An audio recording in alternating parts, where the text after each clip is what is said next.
Oh look, I got another level. Well, I might as well just cut back here since I'm close enough to my ship anyway. So, we have the Levy Stone, but that doesn't really do all that much for us just on its own. In order to get an actually useful reward from the Ice Cave, we're just gonna have to wander the world and find something ourselves. Yeah, that's right. This is a remake of an NES game, so of course we're at that point where we are given basically no hints as to how to get to something that is, actually required. I think there might have been like one villager way back when it was all, oh, hey, you know that thing that you're going to need eventually that's not gonna come up just yet? It exists, and nothing but that. But luckily, I know where this thing is, and it's actually not too far away from the ice caves. In fact, it's just south of Crescent Lake over here. Did you notice this desert way back when? Well, I hope you did, because this desert's actually important. It sticks out like a sore thumb if a sore thumb was just really boring and looked kind of useless. And all the Warriors of Light just nod. They all know. They all agree upon one thing. They will never speak about this after it occurs. Ever again. Oh wait, we're just summoning an airship. Oh well, that's not nearly as suspect as I thought it'd be. I thought there'd be at least a dozen more carcasses. But anyway, we get ourselves an airship by using its power source that wasn't inside it while it was lifting. Magic, whatever. And luckily, there was absolutely no consequence whatsoever. I mean, maybe a few villages were destroyed when I shifted the ground and maybe some tectonic plates, but you can't prove that, and as such, I will get away scot-free. Savor this sight because this is the only time in the game you're going to see an airship on a desert tile. Alright, so, with the airship we can go anywhere in the world in glorious Mode 7! Oh man, look at that. Isn't that just impressive? Alright, well, there are a few things to note about the airship. For one, there are certain tiles where it will do that. Now, I'm pretty sure it can only land on grass tiles. You can't land on forests, mountains, towns, marshes, castles, ocean, just pretty much grass bases, but it is very useful for getting around. In fact, you can actually do this. Oh man, I'm a cheapskate. I'm gonna go to Cornelia and sleep at this inn right here for only 30 gil. 'Cause I'm just that cheap. But yeah, you can easily get to some pretty cheap inns and heal up for next to nothing. And there's no consequence because you actually don't get into random battles on the airship. The only drawback, of course, is that the song for the airship kind of sucks, which is kind of unusual for a Final Fantasy game, but it is very kind of bad and very kind of repetitive. I mean, it's upbeat, certainly, but, it's got nothing on the Ragnarok theme, that's for sure. Now, it doesn't just go back to earlier areas, because, if that's where its only use, that would be kind of dumb. You can actually go to areas you couldn't possibly get to by any other means. For example, there should be something right over here. Yep. And there's actually something very close to that area, which, they're right there. These islands right here cannot be reached by anything but an airship. And what do you know? We got the Dragon Caves! Sweet, huh? We get an entire cave full of Hi! Hello, terrifying dragon! Oh, no, of course I don't fear you. I'm just going to be over here not fearing you even more. So, just leave me to looting, and please don't kill me for it. Nah, they won't kill you. These dragons, they won't kill you for stuff because they're friendly dragons, and also, they don't need that treasure anyway. I mean, they've got scales to protect them, so they're super strong, they have flame breath, and they have stubby little arms, so they have no use for this stuff, so, looting is A-okay. Now, most of these guys will talk about this little bit that we're actually going to be getting to in a moment. Now, this is the optional thing I was talking about a little while back. While the airship is definitely required to complete the game. You don't need to do this segment. But hey, you know, you get to go into an entire island filled with dragons, so why you would pass this up, I don't know. Anyway, we should probably speak to Bahamut at some point, but after looting, of course, because looting, #1 priority, even when I'm surrounded by dangerous dragons. And of course, some of these islands are just annoying to get to. Why? I don't know, they're just like, haha, you gotta get into more random battles because marshland. Oh hey, and here we actually have the second bonus dungeon, so now we've seen all their locations. Still not gonna do them for a while, though. Wait, what? But elves don't have airships. You only have boats. You couldn't possibly do this. Also, that's probably the lava, not the statue, but seriously! Jesus Christ, elves.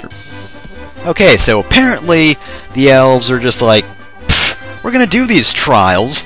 We're just gonna fucking jump into the ocean and swim there. Because we're elves, bitches.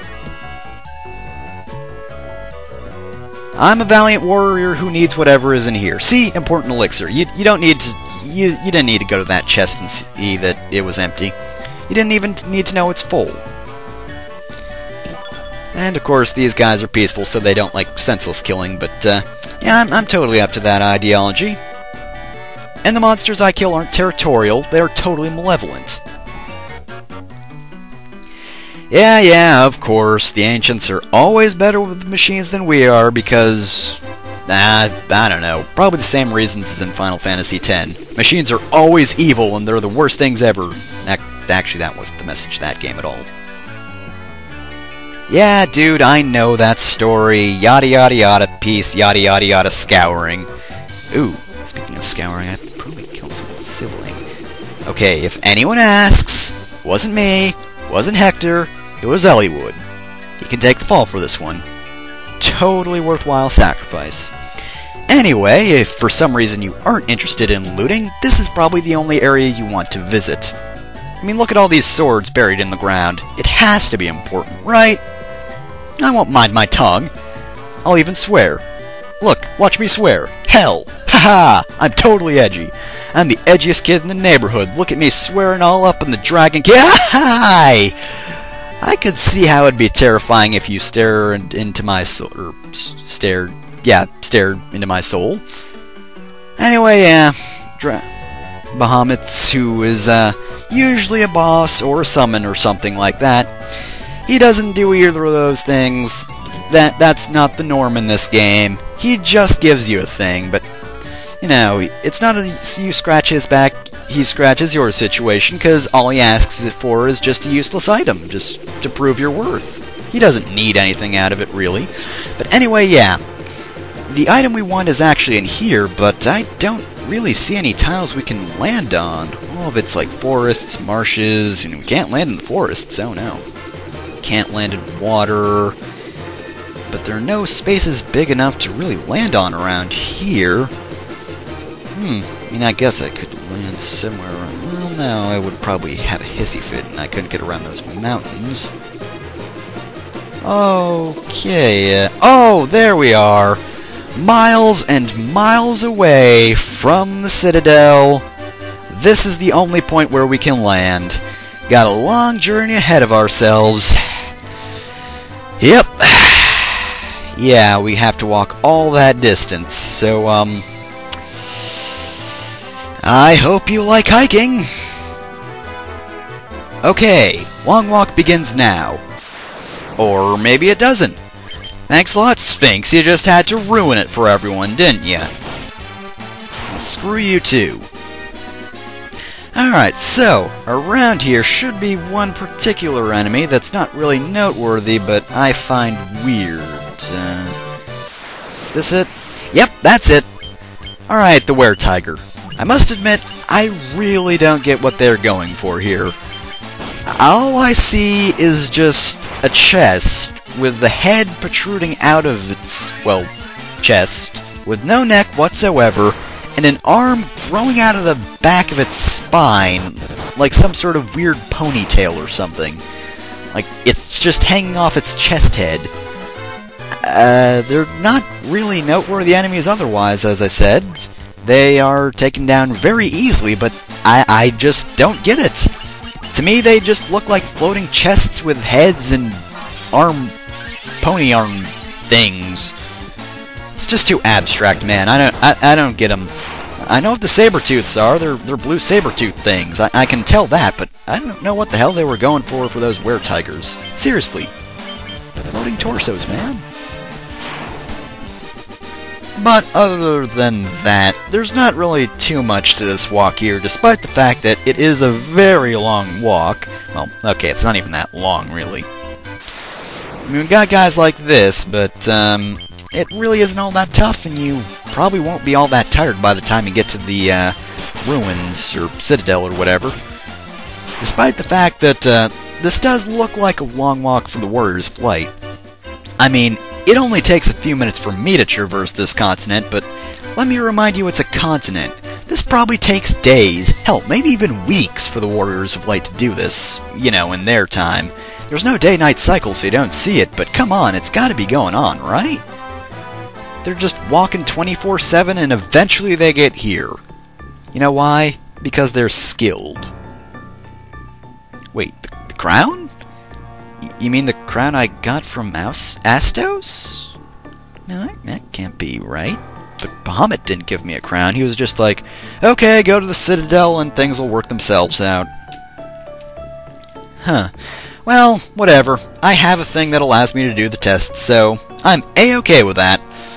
Alright, something I always found kind of silly. In the original NES version, this throne actually looked more like just an ordinary comfy chair, which I always found funny because, well, A, I'm dumb, and B, because, I don't know, it's just a chair in the middle of these ancient ruins, and this old man's telling you, okay, Warriors of Light, to begin thine tests, sit your collective buttocks down amongst the fabrics of this chair, and be teleported into a teleporter maze. By the way, did I mention I hate mazes? Because I hate mazes. Now, this maze isn't too bad in that there are only usually 2 choices per little section, but may I remind you that this is Final Fantasy I, and the encounter rate will probably bite your legs off. So you don't really want to be sent back, because that would be bad. There are also these Medusas, which I'm sure can turn you to stone, and as such, I'm going to have to Blizzara their snake hair off, because that's probably the right thing to. Please don't petrify me. Thank you!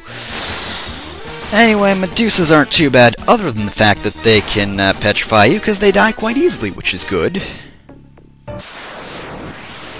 Hey guys, I don't have any rubies. Sorry, I can't feed ya. So you're just gonna have to die. Good job, Lynx. Wait, holy crap! Did that golem just punch... Did he just punch... He just punched clay poisoning into Vance. Again, with a punch. He poison punched... How does that even work? Max, you've got a new level to work up to, man. You gotta poison someone with your fists. My best advice would be to maybe put some pencils between your fingers and start from there. Maybe try giving someone some lead poisoning. Of course, then again, that's not even real lead. But anyway, yeah, Minotaur zombie. They're pathetic. See? Dead. Well, he was dead before, but now he's dead again. Now he's super dead. And that is the end of the teleporter maze, which I had a map for, and I'm thankful for that, because again, I don't like mazes, and I don't want to do that. Don't want to go through that maze without a guide, because, mazes.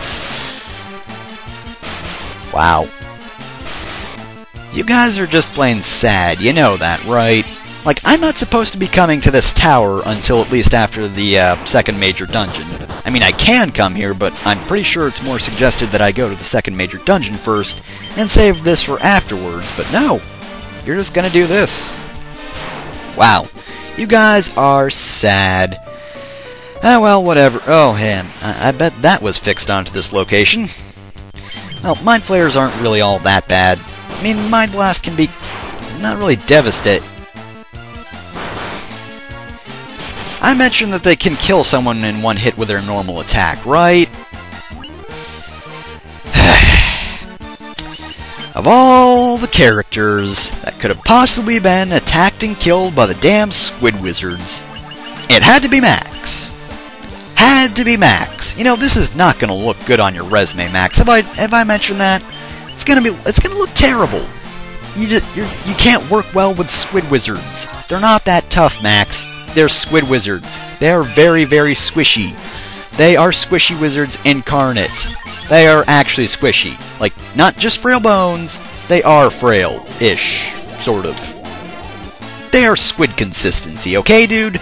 That's what you need to take away from this. They're not that tough. A man of your strength should not be taken down by just a brief touch from a squid wizard.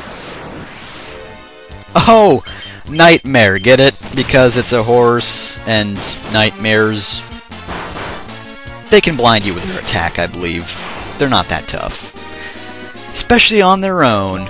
Oh, I didn't know you got this soon. I mean, I knew this was in this dungeon, but I didn't think you got that so soon. Alright, well, healing staff is actually pretty damn useful. Now, it doesn't recover that much health when used, but if you go to the items menu and select... Ah, there it is. If you select it, then... Oh, I'm sorry, they use Snort to blind you rather than just it being a basic attack. But anyway, if you could just use that heal staff real quick before Dante kills the... Okay, good. As you can see, it heals the entire party for a low amount of HP, but it's a very good thing to be using if your white mage doesn't have anything better to do. Far more useful than, you know, actually, using your white mage to attack. Because, you know, not that much damage, but if you keep up with the healing staff, you can actually save a bit of MP per dungeon, because, you know, if you're healing with that, then you don't need to use MP to heal. So that's always good. King Mummy. Isn't that just a little bit redundant? Well, okay, I suppose it's not.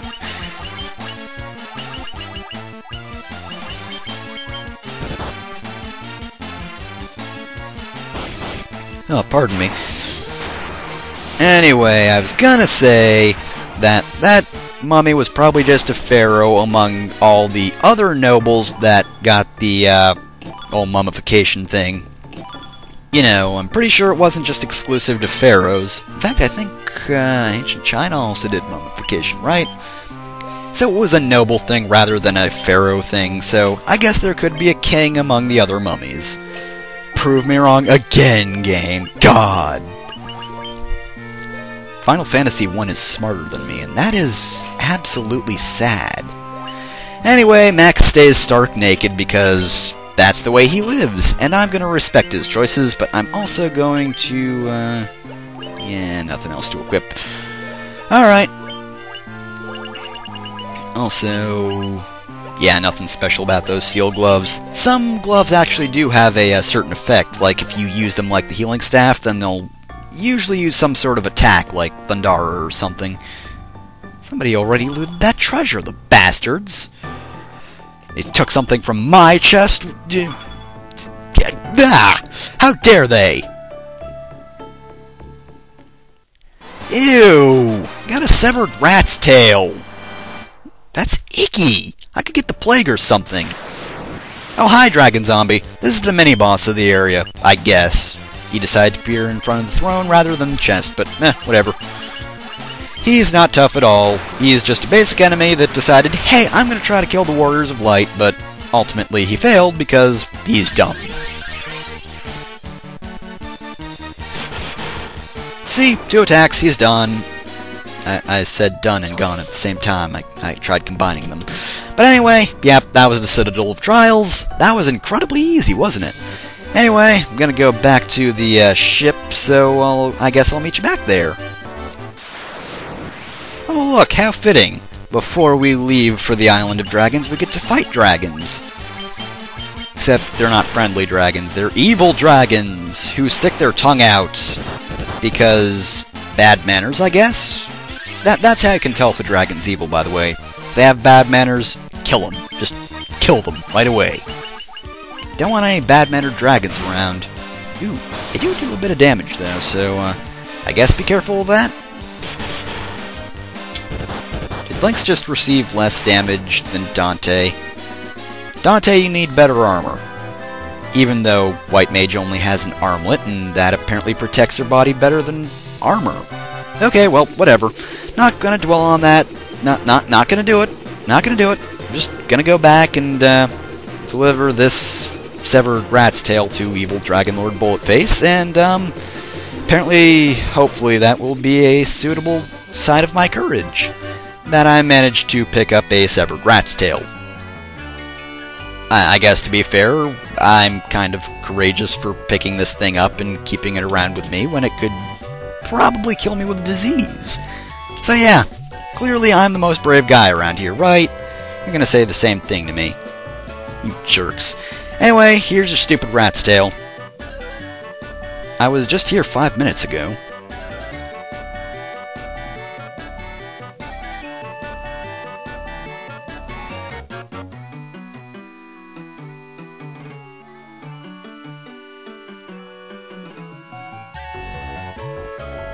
This is my happy dance, humans! Only brave warriors such as yourself may witness it! Now be sparkled with my magic powder from my wings. It's magic! There you go, magic wing powder. Now you're great! And with that, we have changed classes. Alright, as you can see, we all get a new look. Dante is still as stylish as ever, but now he has full body armor. Vance also has armor and a nice crown. Link's still androgynous, but no hood, and Max is kind of balding now. In addition to a change in looks, we also get new magic. Dante can use a bit more black and white magic than he could before. Vance can use up to level 3 white magic. If I had a ninja with me, which is an upgraded thief, then he would be able to use black magic. White wizards can use all white magic. Of course, black mages can use all of their black magic, and masters cannot use any magic whatsoever. They are the only class in this game that is not able to use any sort of magic. Isn't that just too bad? Of course, we don't have any MP at the moment, so Vance isn't going to be able to use all that much magic, but hey, whatever. I'm actually going to go out and buy some magic once... Really? You're just going to say that? You're just going to have the placeholder text? Now, whatever. But yeah, anyway, I'm actually going to go out and buy some magic before we go off into the next dungeon. But when we do get back, well, next dungeon is going to get its ass kicked. Trust me on this one. Don't question the fact that I just said the dungeon's going to get its ass kicked, because trust me, I will fulfill that. I will actually find the dungeon's ass, and then I will kick it. It'll be interesting to watch.